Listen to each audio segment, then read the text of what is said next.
And live. We are live right now. So, hello everybody, hello to everyone who will see this video. And today, super excited because I'm gonna have Shivan, the co-founder of the fashion startup Big Thinx. So Shivan, thank you very much for your time and thank you for being here. It's a pleasure. Absolutely, Pietro. Thanks for having me, and it's great to be here. Fantastic.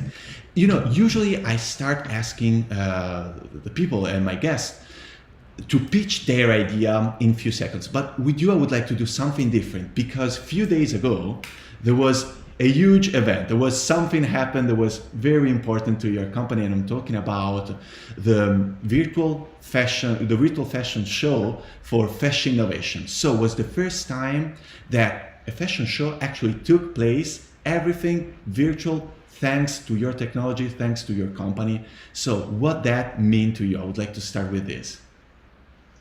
So the virtual fashion show was a big way for us to showcase the kind of technologies that we have and we've been offering to the fashion industry overall. So it was a wonderful opportunity because we could show the entire world, which right now, because of the COVID-19 crisis, really needs this kind of technology. And most people are not aware it exists. So this was our way of declaring that, we have this technology, we can help you, whether you're a fashion brand or whether you're a fashion designer, we can give this to you, allow you to get past the difficulties of COVID-19. That's great. And in the meantime, I'm showing people here on YouTube actually the video of the fashion. And this is something that I would like to point out is that all of these dresses that you are seeing right now, and I'm talking about people on YouTube, they're actually real piece of clothing that you got the pictures, right, from the manufacturer, and your technology were able to see and to make them see how they would look if actually wore by a person, actually on a person. Is it correct? That is right. So I'll explain very quickly what our technology does. So we are an artificial intelligence company, and our AI uses just pictures to determine your body measurements, for example, and your face to create a virtual avatar, which is made from a real person. So in this case, what you see on the show are actually real models that have been digitized into virtual avatars. And the clothing, again, our AI understands from just pictures what kind of clothing is in that picture, and it automatically recreates that in 3D and displays it on the avatar. This is mainly used for online shopping so that people can visualize what sizes look good on them and how clothing looks. But that's the same technology we brought to the fashion show. So we digitized real clothing from 10 different brands and designers around the world, digitized real models, put them together, and had them walk this ramp to the theme of World Oceans Day. And this is incredibly interesting. And I would like to go a little bit more into the AI part because, for example, here in the United States, we have some other companies, they do, for example, I'm thinking about one, they do tailor-made shirt. But the way they do that, you have to place your phone at a certain distance, and then with the webcam on, you need to turn around and they scan your body. You do this in a completely different way because you just use pictures. How is that possible? So what we do is we get the body data from the pictures. So it not only determines from two pictures, one from the front and one from the side, it determines your body silhouette, your outline. It determines what kind of distance between different points on your body there are, and also then uses machine learning to determine where your body starts, ends, and what really constitutes the different points on your body, where your chest is, where your waist is, where your hips are. Then this collected data is run through our algorithms to process it into real usable measurements, which we provide in either inches, centimeters, or meters. I see. And yeah, this is a more geek question maybe. How did you start, teaching your AI? What kind of data set? How was it difficult to find the data set to train your AI? Yes. So we used a combination of existing data that we scraped from the web. So that took us very, very long because we had to collect millions of different data points to build into this data set. For the human bodies, we collected data from thousands of different people to be able to train the AI to recognize human bodies and determine measurements from them. And then, of course, once all this data was amalgamated, we also generated millions and millions of data points on our own to further train and deeper train the data sets that we had. And the thing that I love about AI is that the product, for example, that you have right now, it's gonna be, I mean, even if it's good, the product that will come in few months, because the training keeps on going on, will be even better. This is something I love about AI. And yeah, another thing, because now we started talking about this fashion event and how big that was. But as you mentioned, a big part of your idea and a big part of your business model will be making online shopping much easier. And I saw this very interesting point on your website and on your description, that we have billions wasted every year in returns. So company ship the product to the customer doesn't like it doesn't fit, it's not right, they return the product, and a vast majority of that product goes directly onto the landfill. And yeah, how did you come with the idea, and how your company helps solving this problem? Sure. So to illustrate the size of the problem, firstly, it's worth about $309 billion in the US alone. That's just Wow. one country in the world. And that's how much returns cost the US economy last year. So that's the size of the problem that we're dealing with. How we got into this is in a much smaller scale and much smaller way. We had this problem ourselves. When we were trying to shop online, we didn't know what size to buy. The same size in different brands fits completely differently. And this is the main problem. So as consumers, a lot of us do this. We buy multiple sizes, and then we keep one of them, we return all the rest. And this came to our mind that why is this happening? And when we delved a little bit deeper into the data, we realized that about 60% of the time returns are because of the wrong size. That's huge. That's huge. 60% just because you don't know which size to pick.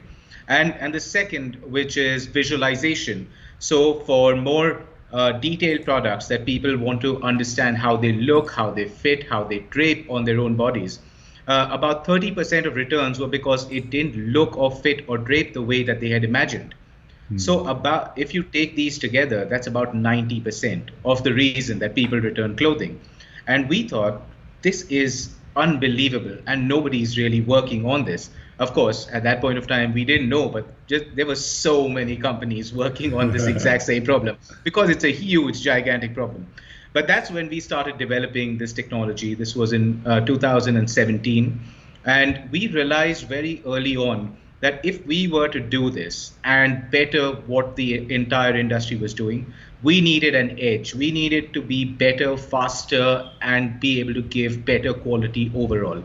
And that's when we brought in AI, because we realized AI was the only thing that could set us ahead of the competition, and not only set us ahead, but really deliver unit economic value for each product. Because let's face it, when you try to digitize a product the traditional way with 3D scanners or by 3D Yes. modelers, it can cost you $100 to $1,000 for a single product. It just does not work out on a unit economic scale. And that's where we started training our AI so that we could do this fast and cheap. That's very interesting. Another interesting part about the how your AI works, for example, thinking about sizes. And I'm right, as you can clearly tell from my accent, I'm not from the United States. I'm from Italy, but I'm living here in the United States. One thing that I experienced is that for example, an L size is in Italy, it's absolutely not what L means in the United States. And something that we can avoid by using your AI is that it's gonna get my points. It's gonna see exactly on that product what, for example, my Italian L, given my body points, what they actually are here in the United States. So it's completely scalable, let's say worldwide, beside any differences between countries.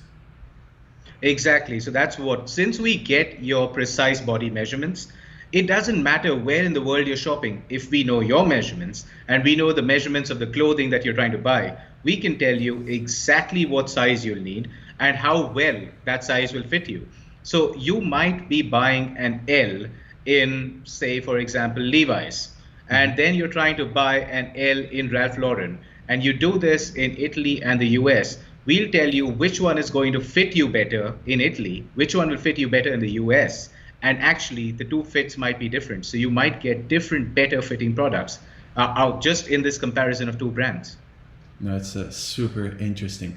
And yes, something more about your company, and then I have some question I need to ask you, because you're not just the co-founder of Big Thinx. You are what I would call a serial entrepreneur. So something about your experience, I would really love to dig more into that. But still on Big Thinx, how in which part, let's say, are you in your journey with the company?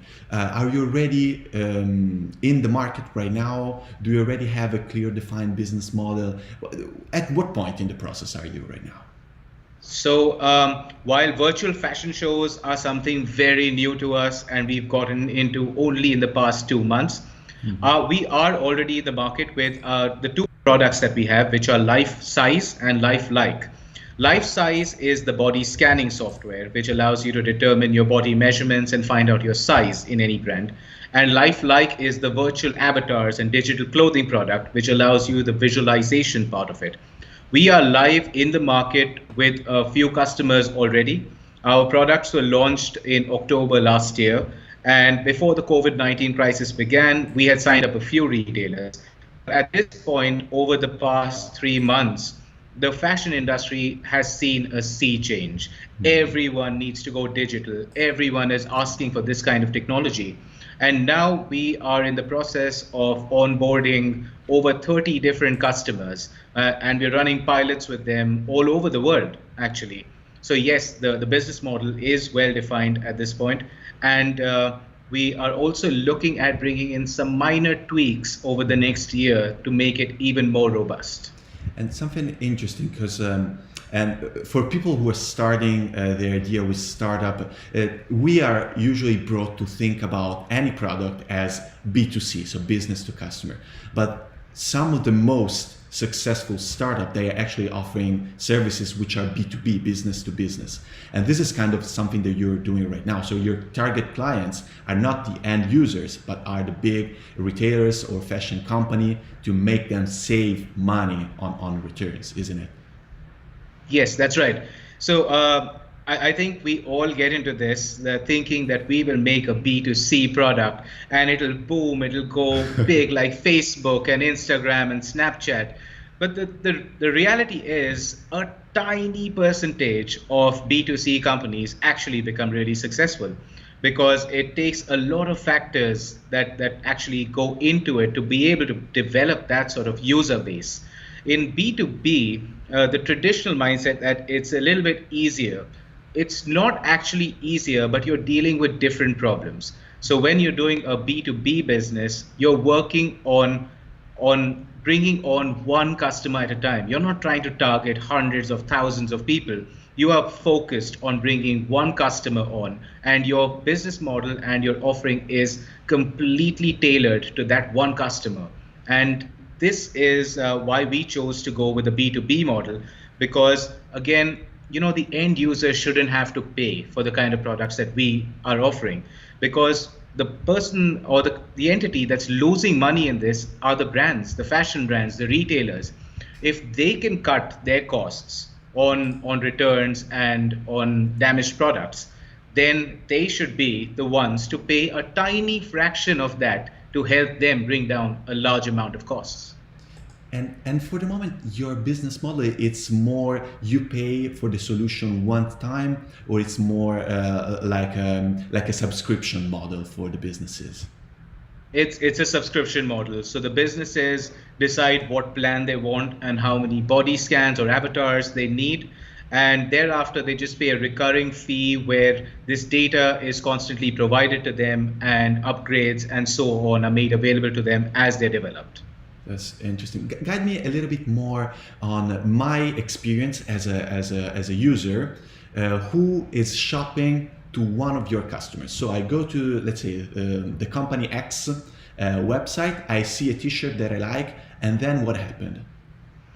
Okay, so one of two ways, depending on the products that the retailer is offering. Either they are offering life size, which is the body scanning product, in which case you go onto the page where you see the product of the t-shirt, and instantly on that page it says, based on your body measurements, and okay, here we're assuming that you've already taken a body scan. You've logged in, you've done a body scan. With an app, sorry, or can I do that online with my webcam, for You example?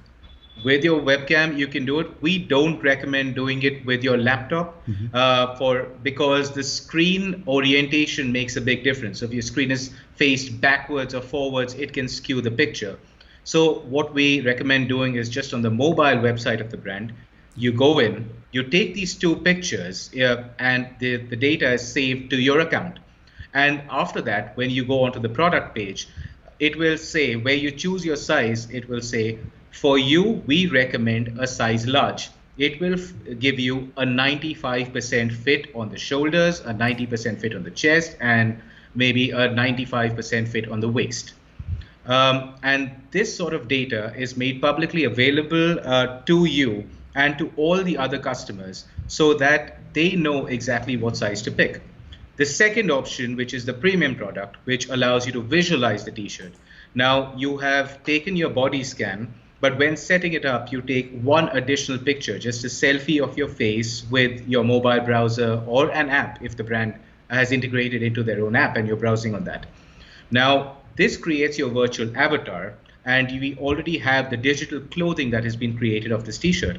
So when you go onto the page, not only do you see the same information as before, that we recommend a size large for you, and these are the fits, you see your own avatar instead of the model wearing the t-shirt, or in addition to the model wearing the t-shirt, you see your personal avatar has your looks, your measurements, your build, move about and walk about. So it's standing there. It's like a live video of you head to toe, and you're wearing that exact same t-shirt. You can change the size, so you can make it bigger or smaller, and visually you can decide which one works best for you. That's super interesting. And for the future, this is my curiosity. Have you thought already about going into the tailor market? So, I can get your measurement, and so I can use those measurements not just to suggest you which of these standard sizes fits better for you, but I can also provide you with a completely tailor-made product. That is actually one of the markets that we are serving. And we have a few customers already in that market who are using the life size product. So basically, for tailor-made measurements, you need a lot more than for just e-commerce size matching on the product. So our solution offers 44 different body measurements precisely. So what you can do as a customer, you can take your body scan at home. These measurements go directly to the tailor, and they can make you a tailor-made piece like a suit or a shirt or jacket, and they can ship it to your doorstep. And you receive a product that fits you like a glove as soon as you get it, without ever having to make a trip in person. Yeah, that's super powerful. And and again, without going there in person. And as we know, unfortunately, in these days, this has become such a big thing. And with the spread of COVID, of course, companies like yours have, I think, received a big boost in terms of visibility and in terms of actually, practical use and value that you can bring. My question is, how is your balance, let's say, since the COVID-19 crisis has started? Do you see more kind of a benefit on your side, let's say, that people are talking more about this technology, or you see more the threat of people shopping less? So what we've actually witnessed is a little bit of both. So since the COVID-19 crisis began, the number of brands and retailers who've realized they need this technology has grown 100-fold. So we have been getting immense demand from all over the world for people and brands looking out for this kind of technology. So whether that be fashion brands, e-commerce retailers, in-store tailors and tailor-made clothing, or even fashion designers. So there's been an enormous growth in that demand. On the other hand, we also have definitely witnessed a little bit of a slowdown in the way people buy clothes online. And people are purchasing less because one is that they're sitting at home, so they don't need so many different clothes to wear out all the time. The second is that people are watching their discretionary spending because they want to spend less in these uncertain times. This is also another reason which has prompted a boost for retailers looking out for us. Because if people are purchasing less, they want to be buying the right product the first time rather than buying multiple products and returning these. And that's another reason where even the slowdown is actually helping push technology for businesses like ours that can actually help not only retailers but customers shop better. Yeah, that's very, very interesting because especially when crisis hit, you as a company as well, you're much more, you pay a lot of more attention to margin and what your product does. It increases the margin because if I have less returns, of course I have much more margin. That's very interesting. Another question, since you are in this B2B business, which as we said, it's pretty different between B2C, how do you promote your company, your product? What are the investments you're doing in terms of marketing? So for marketing, we primarily focus on social media channels. So it's through Facebook, LinkedIn, and Twitter. So Instagram is a big one because fashion brands are always showcasing on Instagram. So we highlight what the benefits of our products are. And we do like to use the right hashtags, which gets a massive audience. Of course, we also do outbound marketing, such as emails and cold calls, but that's a lot less from where we are operating. As a digital product, we've seen that digital mediums work well in our favor. And so you mentioned, of course, Instagram. Are you planning something on TikTok? Because this is the topic of the moment. It's the hottest company probably in the social media space. We are, but we are not yet ready to say what we're doing. So there's a campaign that's under works on TikTok, and hopefully you'll see it pretty soon. Nice. And of course, I will then link here in the description your Instagram page, your website. If you follow my Instagram page, I will share whenever your campaign is ready and any update on your company and what you're doing. I would like to ask Thank you. No problem. No, my pleasure for you. And I'd like to ask you something about your past experiences, because as we said, you are a super interesting person. You're a serial entrepreneur, we can say. So how do you find your idea? That's one of the most important thing. And how do you understand and do you choose the moment to exit the company you created? Sure. So as a serial entrepreneur, I've made a ton of mistakes, unbelievable number of mistakes. So I think with every new venture that I start, I take away learnings from my previous ones. So the way that I normally go about my life just on a general basis is if I hit a problem that I think could be done better with technology, and I've been a technology entrepreneur for the past 13 years. So if I think I could solve this with technology, maybe I just don't have the bandwidth or the market know-how to solve it, but I do make a note of it somewhere. So I have my as a little black book of ideas, and I just make a quick note for the future, and I see over time how things evolve. I look back on that book from time to time to see if there has been any change in the market with the idea I had. There's many times that I've found that companies have come out and become quite successful with an idea I once had but just never acted on. So so to answer the second part of your question, it's I do a rather foolish thing if you asked most entrepreneurs and most seasoned professionals in the space, I get into companies I know nothing about. I have no idea about the market, and I start from scratch just because it's exciting.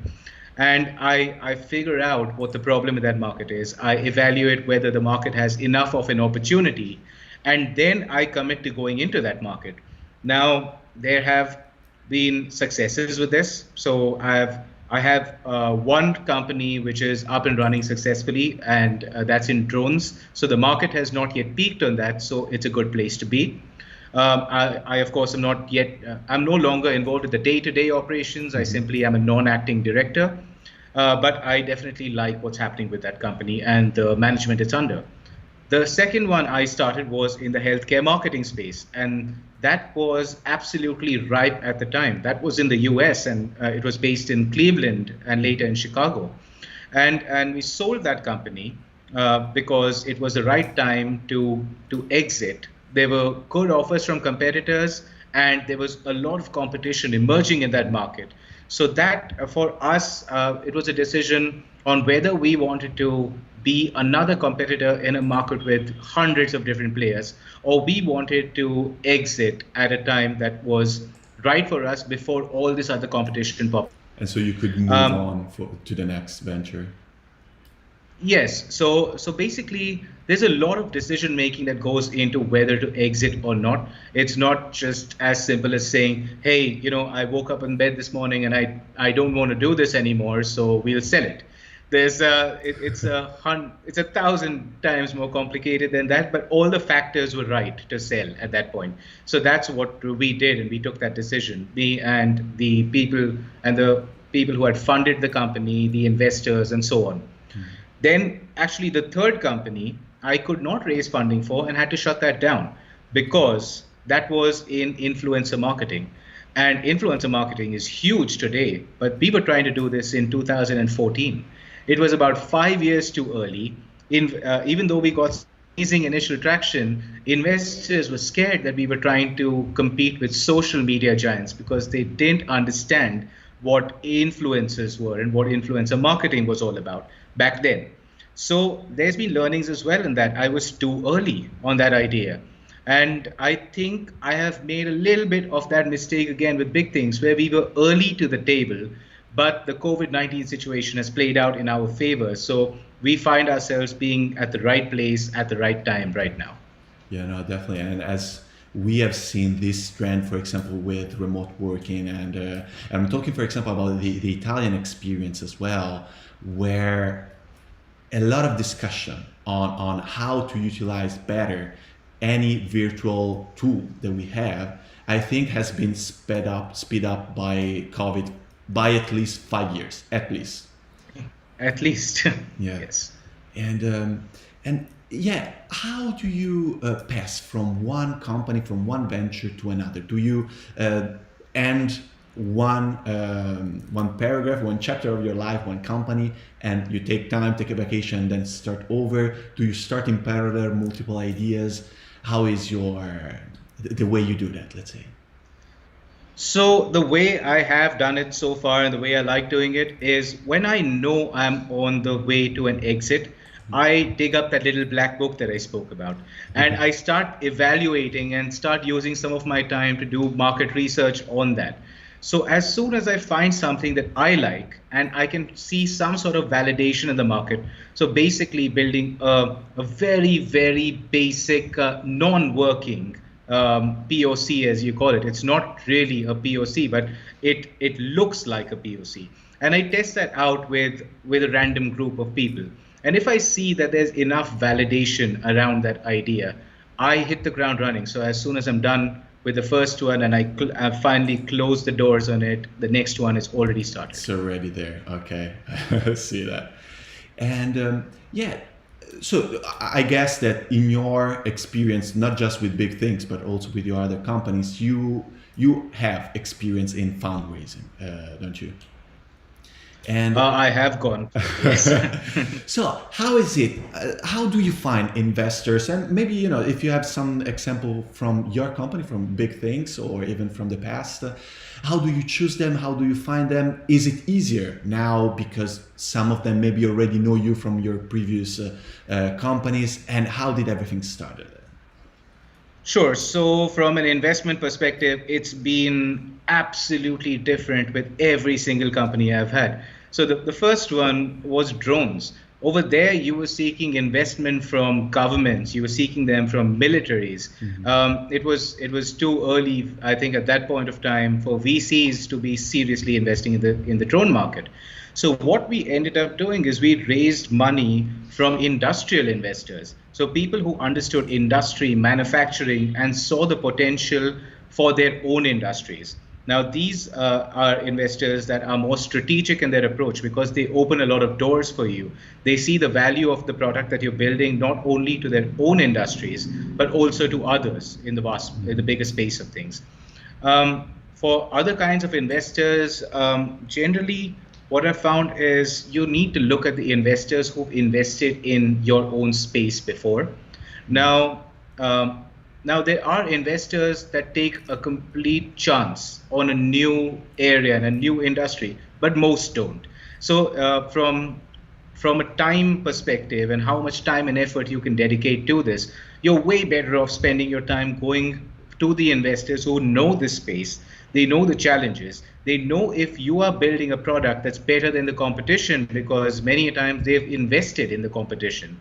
And these are the investors that want to keep their eyes open for new technology. And I'd like to ask you a little bit more on this point. How do you actually find the investors? Do you go to your competition website? There you can find something. How do you actually physically find the right investor or the potential investor? Well, there's tons of resources. There's Angel List where we come across the investors and who have open calls for applications, and we go through those very carefully to see if any of them are right for us, especially when we're fundraising. And the honest part of a startup is you're always fundraising, and if you stop fundraising, that you're probably making a mistake. So a little bit of your time is always spent towards fundraising. But when we are actively raising a round, we go through hundreds of profiles. We select out of those hundreds of profiles, maybe 10 or 20 that we really want to reach out to. We've seen what kind of investments they've made. We try and find out if they're currently investing, and then we reach out to them. So even with Big Thinx, when we reached out to our investor, a gentleman by the name of Mr. Pradeep Guha, who's been absolutely amazing for us. We couldn't have asked for a better angel. And we reached him because we saw that he had been involved in not only the entertainment and media industry for years, in fact, for decades. He's one of the most powerful media people in India. And he's not only involved in that, but he has a fantastic network around the world. And he's also a director and on the board of several companies that are in clothing, suiting, and basically clothing manufacturing. And we figured that if anyone was going to get this idea back in 2017 and invest in it, see the opportunity, it's someone who knew what was going on in the industry. And that's how we ended up getting him as an angel investor. Before that, we got a ton of people saying no to us. So it's not that after all this effort and research, it actually ends up in an investment deal. So it's I think a numbers game, because the more people you approach and the better your homework is, eventually you'll get to the right ones. Yeah, and I think you also touched a very important part when you said, we create this huge list of investors, but then we scrape a lot of them out because we need to find, we don't just need the money. We need someone who's actually invested in the idea, who sees the potential, not just seeking for a random fundraise. So that's very right. Just to elaborate a little bit on that, I personally think there are stages for this. So very early on, for your first round or first couple of rounds in the business, it's great to have strategic investors, people who can open doors for you in the market that you're operating in. But as you get to slightly later rounds, it's great to have VCs on board because VCs then open subsequent rounds of funding for you. So it's a careful mix, but at any given point of time, I think it's great to have strategic investors and advisors in that capacity on board who are invested in the business and want to see it grow and can use their networks and channels to be able to help it grow. That's an incredible piece of advice, I guess, and of course, because you have a lot of experience. And if you go back to when you were starting your first venture, your first company, you were new to the entrepreneur world, what could have been something that would have helped you and make maybe less mistakes, or in knowing a little bit better the world? Could have been meeting other entrepreneurs, could have been some kind of schools. What would have helped you back in the days? I think back then, an accelerator or incubator program would have made a world of difference because with one of these, you learn from other entrepreneurs, you learn from investors, you learn from people who have been in various different industries during the course of their careers, and they bring to you ideas that you would never have thought of because they're not directly influential on your business, but they can spark off a completely different idea chain that is completely valid and viable for what you're trying to do. So that's something, if I had known, I would have definitely looked out for and struggled a little bit less in the beginning on. That's very interesting. And one thing on your career as an entrepreneur, one time when you were scared, one time when you said, "Oh man, maybe this thing can have, maybe this thing ends badly." There was any? Multiple times actually. So you're always scared and you're always racing to think of different innovations and different solutions. So with the startup that I sold, we were at the time just before we sold, we were in a position where we were going to raise a round of investment, and then this acquisition offer came along, and I spent sleepless nights because I was just trying to weigh, should we sell or should we take an investment and grow?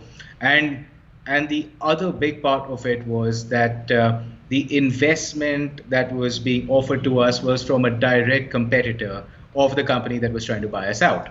So that's another reason that we were scared, because if we if we took one deal, we'd automatically sacrifice the other as a customer, and they were huge. They were major customer. So that's where we suddenly realized that we have to get over this fear. We have to get past this, and we need to be able to take one firm decision and stand by it. And that's one of the contributing factors to why we decided to sell rather than continue on in that market. That's super interesting. What is your background before starting creating companies? Do you have a degree? You started entrepreneur early in your life. How did you? Yeah, what's your background? I'm an architect, so that'll probably be a little bit surprising. So I studied architecture in my undergrad education. And then I started up in technology in drones right after that. So this was completely serendipitous because it came to me along the way. I was not the primary founder. I was a co-founder of that company. And the main founder came and said, "Hey, look, I've got this idea and I've already got these prototypes built. And you know what? It's drones." And I was like, "Wow, that's cool. I want to do drones." So that's how we ended up doing the drone company, and knowing nothing about entrepreneurship at that point of time. So coming from architecture, the good thing was that I had been programming off and on, starting with HTML and then CSS and Java and so on, all the way from high school. So this was something that I did for fun. I programmed websites and I wrote little snippets of code and I wrote little Flash programs. So, Yes. Flash was a thing back in the day. Right. So I'd done all that kind of stuff. So I thought I could bring that kind of knowledge to drones. I couldn't. I was seriously wrong about that. So I actually did marketing for that company. But yeah, that's my background. So I come from architecture, and then I realized during the drone company that I needed a whole new set of skills if I was to do this.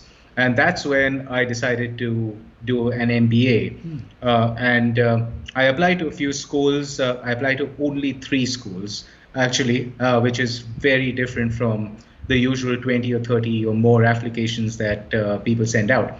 I was looking for design business thinking, so design thinking in business, which is a very, very major topic now. But there were very few schools offering it back when I tried to start doing it. And this was back in 2011 that I did my MBA. So after the MBA, I turned down an offer from a major consultancy to start up again. And that's how I got into the healthcare space. So that's a little bit about where I come from educationally and professionally. And do you think the MBA has helped you in your business acumen and in your day-to-day life as an entrepreneur as a hard skill, or was it maybe more in terms of connections, meeting people, facing other ideas? What were the biggest takeaways from the MBA? The MBA, I would say the way the MBA worked was to amplify the skills which I had already developed. And as a startup founder and entrepreneur, you have to wear many hats. You have to do a little bit of everything in your company, or more than a little bit. You have to do actually everything in the company when you started. So I had gotten a whole lot of this information while starting the first company, and the MBA amplified that. It gave me a set of hard skills and a very clear way and methods of using those skills and how to achieve my goals with the shortest amount of time and with the least amount of effort and in the most practical manner.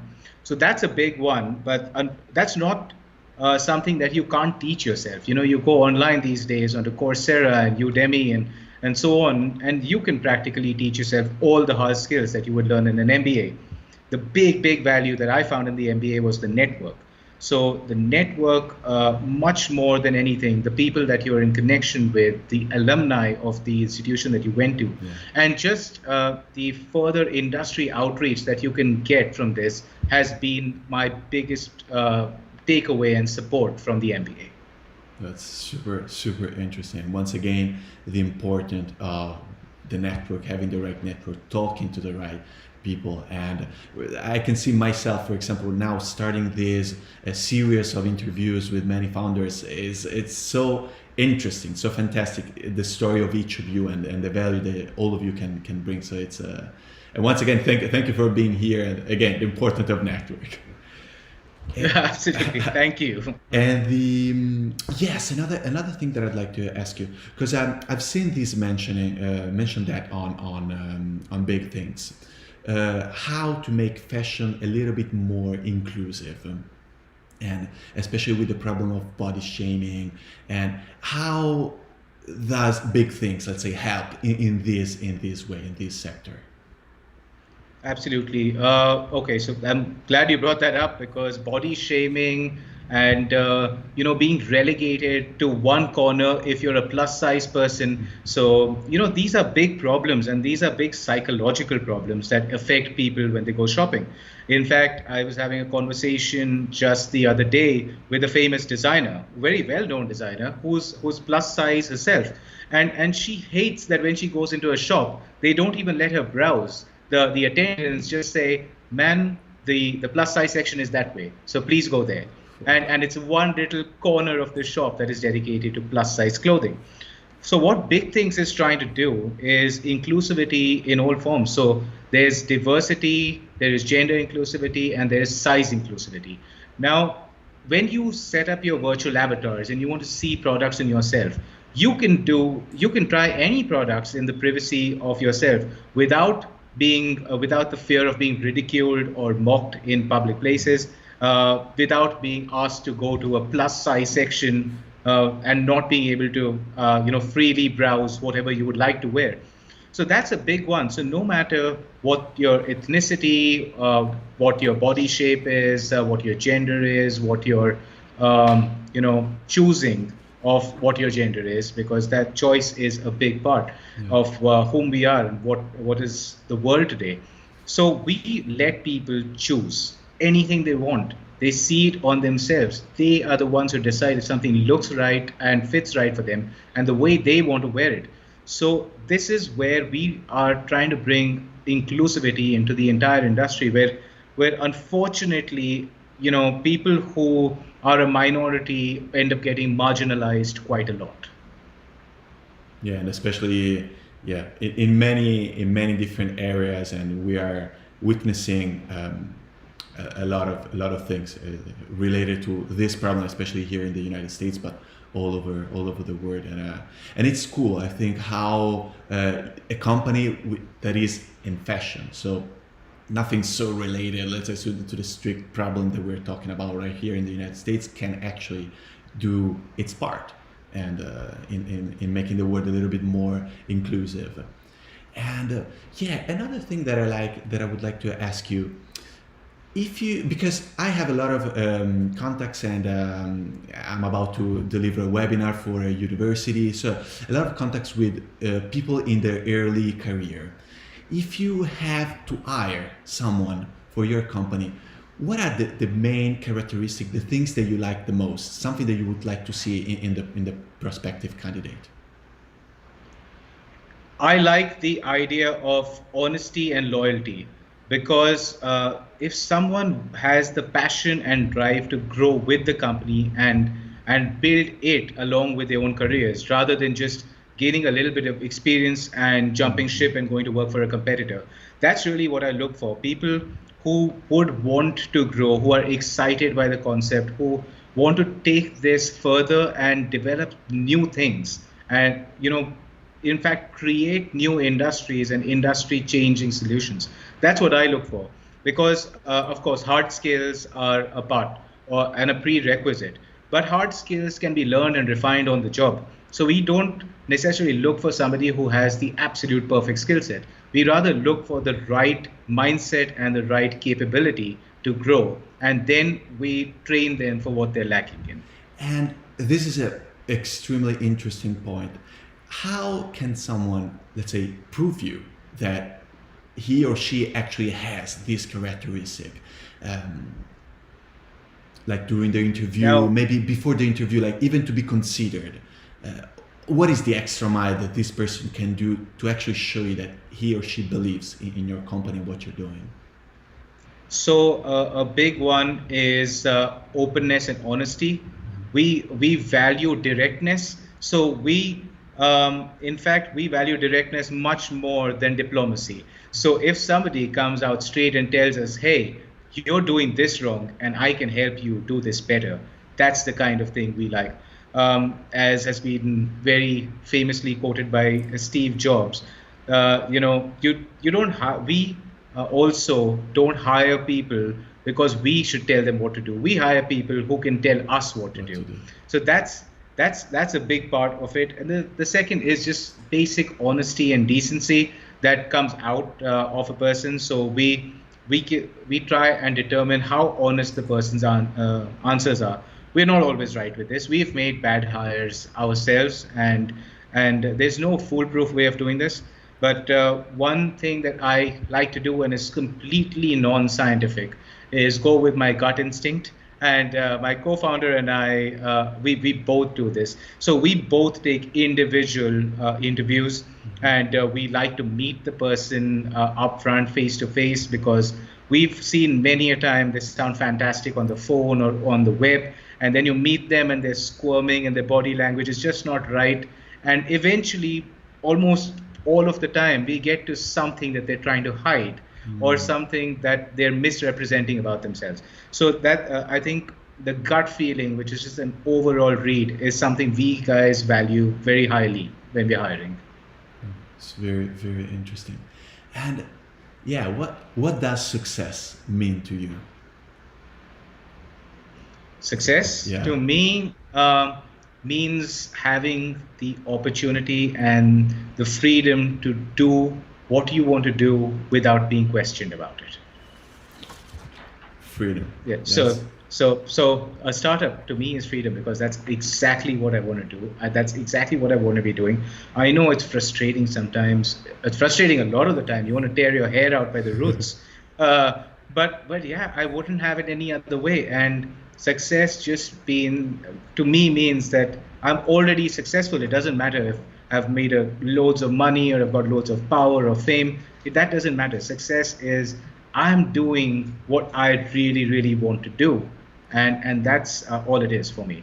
And that's great. And I think that this interview can be very inspiring for people who want to try it, because I can perceive, I can feel your enthusiasm and how you love what you're doing and your job. So this is great.